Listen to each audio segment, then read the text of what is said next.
Hi vlog! Welcome to my guys. So for today's video nga po pala ay nasa trabaho na naman si Uncle. Magpapahid na naman po siya ng scheme ko. At ayun na nga po at pinaikot-ikot na po niya ang kutsara gaya ng jawa mo. Pinaikot-ikot ka lang.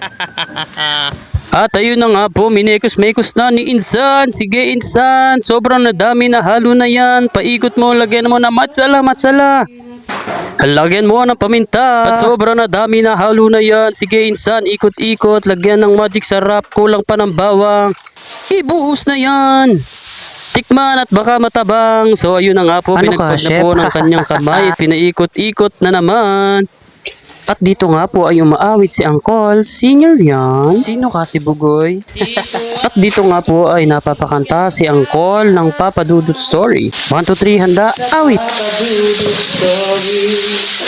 Di ka nag-isa. Wow, amazing! I want you! At ayun na nga po, pinagpatuloy na po ni Uncle ang kanyang gawain. Ipapahid na sa pader mula ilalim hanggang taas. So, yun naman. Ako na nga, nakatingkad pa yung paa. Laki kasi ng tiyan.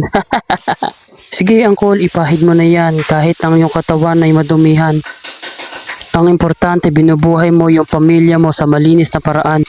At kahit na sa ginagawa mo, ikay pinagtatawanan, darating din yung panahon na ikaw ang hahangaan.